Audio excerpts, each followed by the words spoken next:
Մայիսի 12-ին ներքին գործերի նախարար Արփինե Սարգսյանը ընդունել է Հայաստանում Հունաստանի Հանրապետության արտակարգ և լիազոր դեսպան Խրիստոս Սոֆիանոպուլոսին։ Նախարար Սարգսյանը ողջունելով դեսպան Սոֆիանոպուլոսին անդրադարձել է Հայաստանի և Հունաստանի միջև ձևավորված բարեկամական հարաբերություններին, ընդգծելով գերատեսչական մակարդակով համագործակցությունն առավել խորացնելու անհրաժեշտությունը և առկա ներուժը։ Արտակարգ և լիազոր դեսպանը շնորհակալություն հայտնելով ջերմ ընդունելության համար վերահաստատել է Հունաստանի պատրաստակամությունը տարբեր ուղղություններով համագործակցությունը ընդլայնելու առումով։ Հանդիպման ընթացքում կողմերը առարկայական քննարկել են ոստիկանական համակարգում, քաղաքացիական պաշտպանության, ինչպես նաև միգրացիայի և քաղաքացիության ոլորտներում համագործակցության հնարավորությունները։ Առանձնահատուկ ուշադրություն է դարձվել Եվրոպական միության հետ վիզաների ազատականացման գործընթացի մեկնարկին։ Այս համատեքստում դեսպան Սոֆիանոպուլոսը հայտնել է իր երկրի լիակատար աջակցությունը։ Հանդիպմանը կողմերը քննարկել են երկկողմ համագործակցության առավել ամրապնդմանը վերաբերող այլ հարցեր, նախանշելով հետագա քայլերը։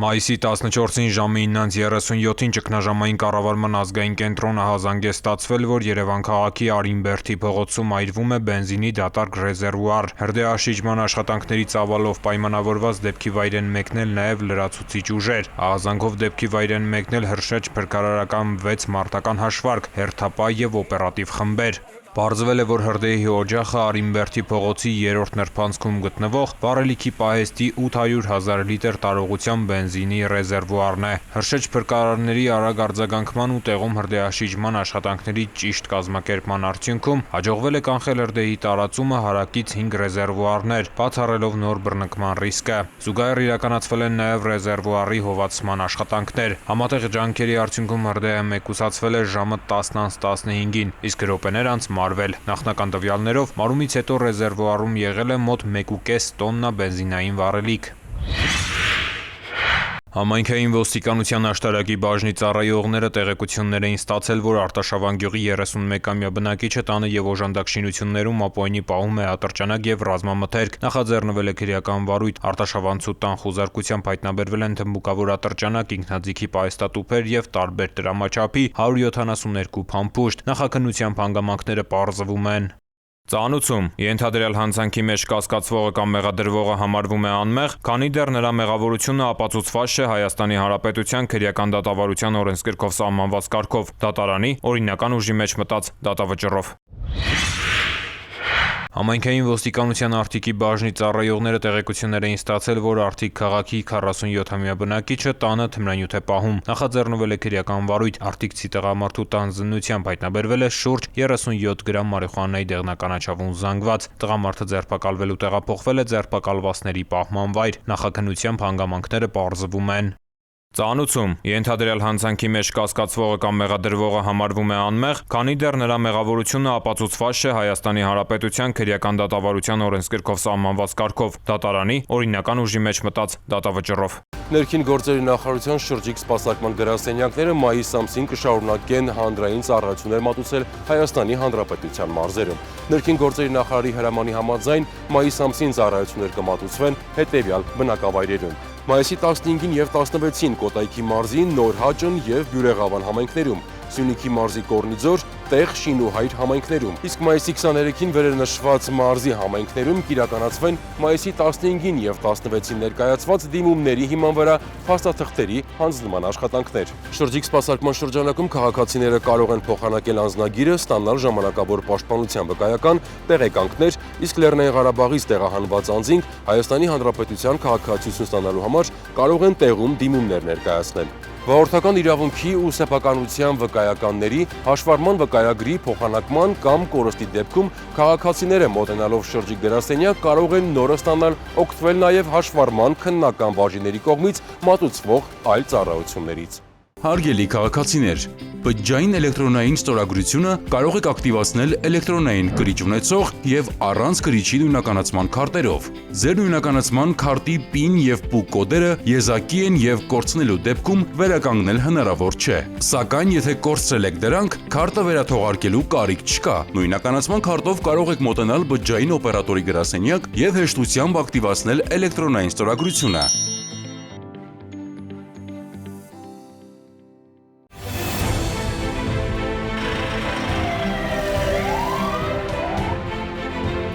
Վարորդները պարտավոր են կապույտ գույնի առկայծող փարոսիկ եւ ձայնային արձանշան միացրած շտապօգնության մեքենաների մոտենալու դեպքում զիջել ճանապարհը նրանց անխոճոդոտ անցումն ապահովելու նպատակով։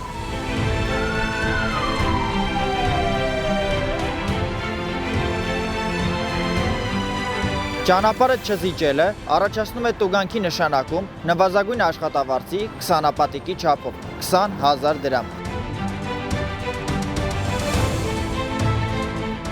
Իսկ զիջելու ընթացքում որևէ իրավախախտում կատարելը այլ հնարավորության բացակայության պայմաններում վարչական պատասխանատվություն չի նախատեսում։ Զիջիր ճանապարհը, րոպեն կարող է կյանք արժենալ։ Կյանքն անգին է։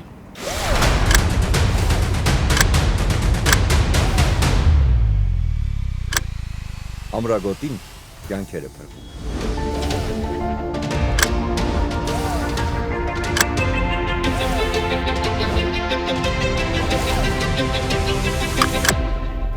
Ամրագոտին կյանքեր է փրկում։ Ամրակապվիր։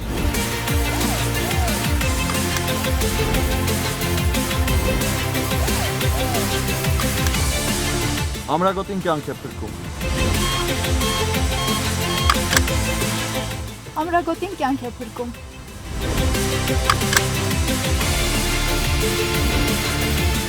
Ամրագոտին կյանք է փրկում։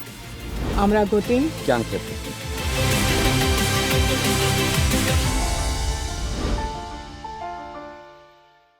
Հրդեհները շրջակա միջավայրի կենսանվտանգությանը սպառնացող մարտահրավերներից են, որոնց առաջացման պատճառները գլխավորապես մարդկային անուշադրության արդյունք են։ Հաճախ մարդիկ չգիտակցելով բացասական հետևանքները, գյուղատնտեսական աշխատանքներին ընդառաջ այրում են խոզանն ու բուսական մնացորդները, նպաստելով հողի որակական հատկությունների կորստին, բուսական եւ կենդանական աշխարհի ոչնչացմանն ու մթնոլորտային օդի աղտոտմանը։ Խոզանների այրումը վատթարացնում է հողի օրգանական կազմը, նվազեցնում խոնավությունը, նպաստում է հողում եղած օգտակար նյութերի քայքայմանը, նվազեցնում է հողի բերիությունը, նպաստում է թոքերում քաղցկեղի առաջացմանը, առաջացնում է հազ, ցավ կրծքավանդակում եւ շնչառական խանգարումներ, ոչնչացնում է միջատներին, սողուններին, մանր կաթնասուններին, խոչընդոտում է սննդանյութերի ցիկլը, սնման շղթայի կապերը եւ բույսերի սերմերի տարածումը, ինչը կարող է հանգեցնել տեսակների անհետացման կամ դրանց պոպուլյացիաների նվազեցման, ազդում է էկոհամակարգի ինքնավերականգնման հատկության վրա։ Հարգելի քաղաքացիներ, զերծ մնացեք խոզանների այրում կատարելուց,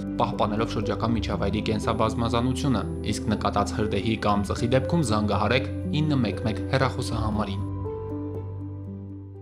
Հարգելի քաղաքացիներ, Road Police.am համակարգում էլեկտրոնային ծանուցումը ակտիվացնելու դեպքում տեսալուսանկարահանող սարքերով արձանագրված տուգանքի գումարը կարող եք վճարել 20%-ով պակաս։ Կարևոր է իմանալ, որ 20% բոնուսային բաղադրիչի կիրառման էլեկտրոնային ծանուցման եղանակը չի փոխարինում SMS ծանուցմանը։ Տեսալուսանկարահանող սարքերով արձանագրված խախտումներով, եթե օրինակ պետք է նշանակվեր 10,000 դրամ տուգանք, ապա ծանուցումն էլեկտրոնային եղանակով ստանալու դեպքում կկիրառվի բոնուսային նվազեցում եւ տուգանքի չափը կկազմի 8000 դրամ։ Օգտվեք թվային լուծումներից եւ վճարեք 20%-ով պակաս։